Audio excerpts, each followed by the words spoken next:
Meditação de J.C. Ryle. Pedro e sua nobre confissão de fé, sua ignorância acerca da necessidade da morte de Cristo. Marcos 8, 27 a 33. Então, Jesus e os seus discípulos partiram para as aldeias de Cesareia de Filipe, e no caminho perguntou-lhes: Quem dizem os homens que sou eu? E responderam: João Batista.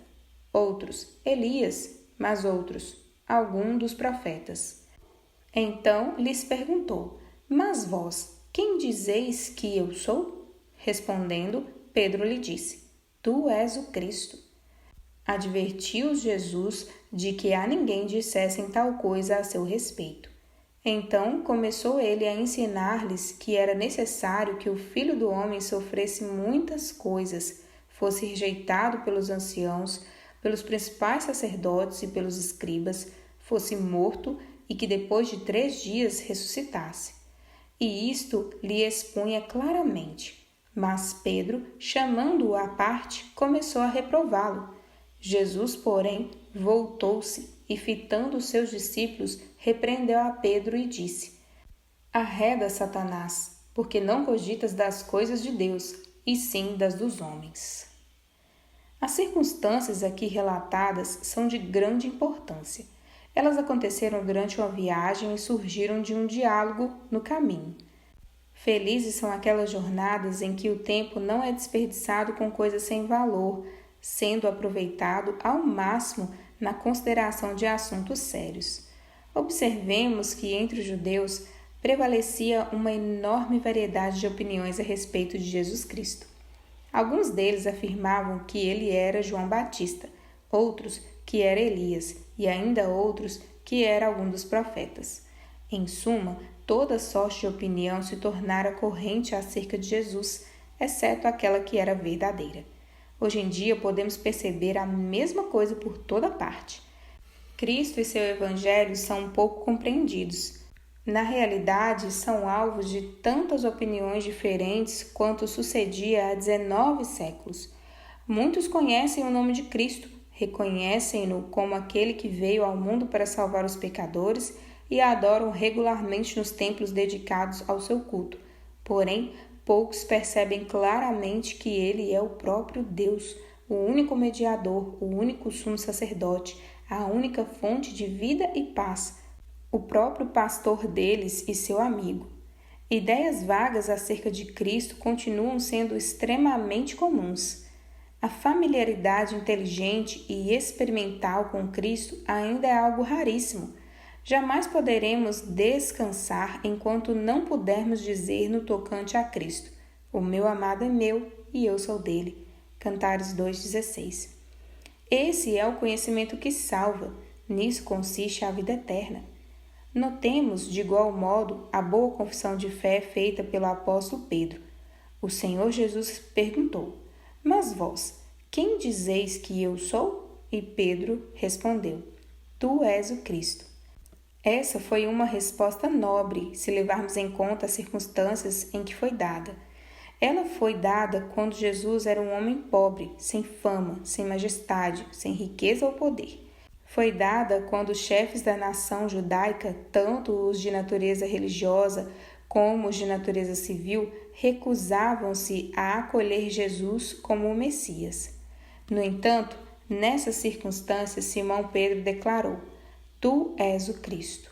A fé robusta do apóstolo Pedro não tropeçou diante da pobreza e do estado humilde de nosso Senhor.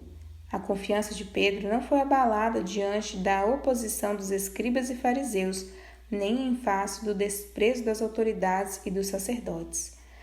Nada disso abalou Simão Pedro. Ele cria que aquele a quem estava seguindo, Jesus de Nazaré, era o Salvador prometido, o verdadeiro profeta, maior do que Moisés. O Messias havia muito tempo predito. Pedro declarou com coragem e sem hesitação, de acordo com o seu próprio credo e o de seus poucos companheiros: Tu és o Cristo. Há muita coisa que podemos aprender com proveito da conduta de Pedro. Por mais instável e precipitado que ele fosse, conforme algumas vezes demonstrou, A fé que exibiu nessa ocasião é perfeitamente digna de ser imitada. Confissões corajosas como essa de Pedro são evidências autênticas de uma fé viva e são requeridas em cada geração quando os homens têm de provar que são discípulos de Jesus Cristo. Como Simão Pedro, também devemos estar prontos a confessar Cristo. Jamais veremos nosso mestre e sua doutrina desfrutarem popularidade. Devemos estar preparados para confessá-lo, com poucos do nosso lado e muitos contra nós. Porém, sejamos corajosos e sigamos os passos de Pedro. Assim receberemos o mesmo galardão que Pedro recebeu. Jesus nota aqueles que o confessam diante dos homens, e algum dia haverá de confessá-los como seus servos diante do mundo inteiro reunido. Vejamos, em seguida, a completa declaração de Nosso Senhor a respeito de sua própria morte e ressurreição.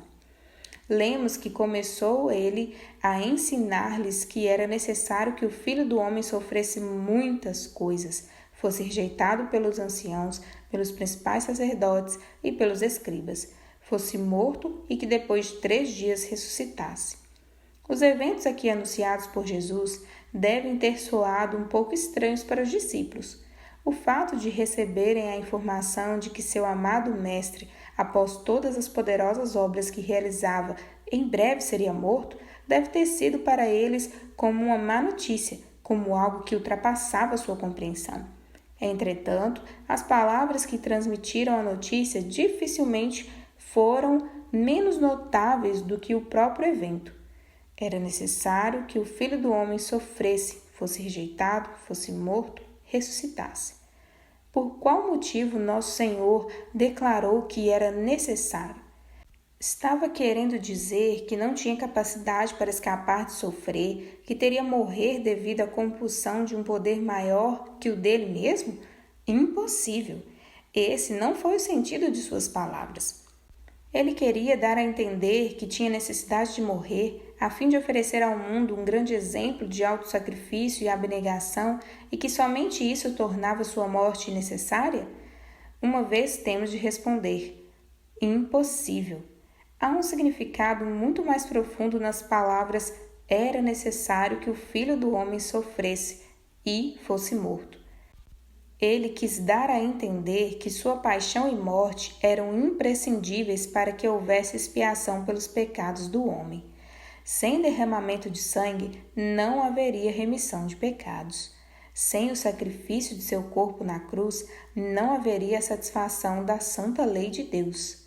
Era necessário que ele sofresse a fim de reconciliar os homens com Deus.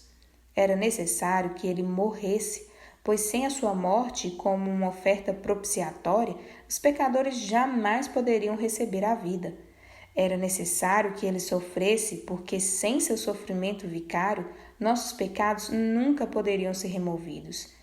Em uma palavra, era necessário que ele fosse entregue por causa de nossas ofensas e ressuscitasse para nossa justificação. Nesse ponto, encontramos a verdade central da Bíblia. Nunca nos esqueçamos dessa verdade.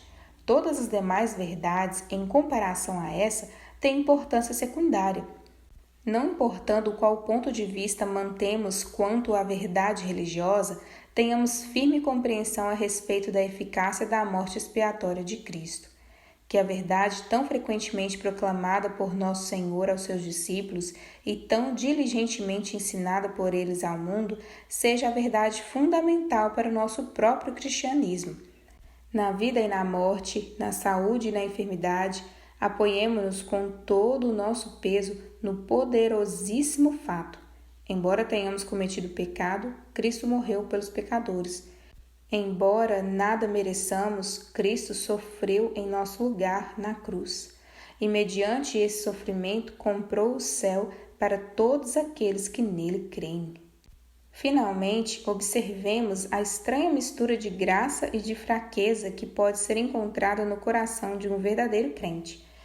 Vemos aquele mesmo Pedro que acabara de fazer tão nobre confissão, aventurando-se a repreender seu mestre, porque ele falara em sofrimento e morte.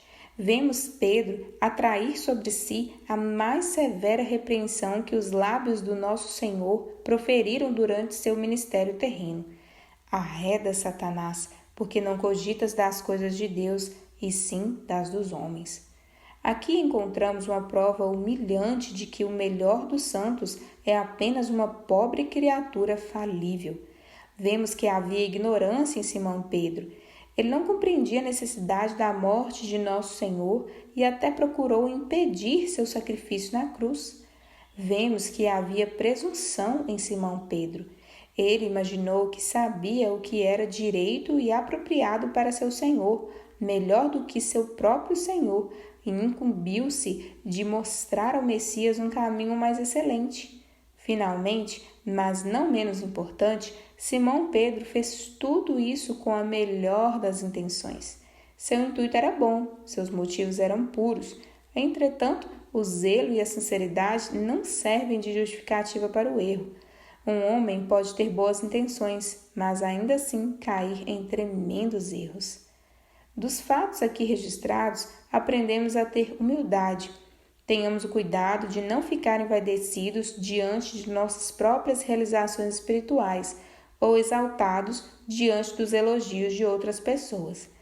Jamais imaginemos que já sabemos tudo e que não tendemos a errar. Vimos que é bem pequena a distância entre fazer uma boa confissão e ser um Satanás, obstruindo o caminho de Cristo. Oremos diariamente: Senhor, sustenta-me, guarda-me, ensina-me e não me deixes errar. Aprendamos a ser amorosos para com os outros, com base no ensino desse texto bíblico. Não sejamos apressados em rejeitar nosso irmão, considerando uma pessoa destituída da graça divina por causa de seus erros e equívocos. Lembremo-nos de que o coração dele pode ser reto aos olhos do Senhor, tal como o de Pedro, embora, à semelhança daquele apóstolo, possa desviar-se do caminho em alguns momentos. Pelo contrário, ao agirmos, tenhamos em mente o conselho de Paulo.